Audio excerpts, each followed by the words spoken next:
about here, which is something that might or might not lead even to a patented license to produce some kind of research result in the end. An IP NFT is actually the representation of some preliminary IP. So it means there is somebody, or maybe a laboratory or a research group, that are researching on a certain aspect, in our case mostly bioscience, and they want to come up with a certain product, but right now they don't know what the product really is or if it even works. But the IP NFT is representing that intellectual property. So once it's actually working, the holder of the IP NFT is the rightful owner of the license to market that intellectual property. And this is why IP NFTs, I don't have a good slide for that, but they're somewhere in the middle of the whole process that Molecule is covering. So for everybody who knows that concept, in biotech there is something called the value of death, where it's actually nearly impossible to get funding for your research because it's all high risk.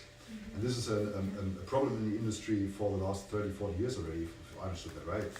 And Molecule tries to fit exactly to the gap and tries to support researchers with early stage funding actually.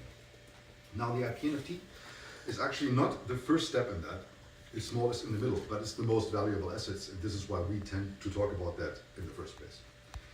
So technically, I said this is mostly done for developers, right? Technically, this is an IP NFT, or you see all the aspects that are attached to that IP NFT on this slide.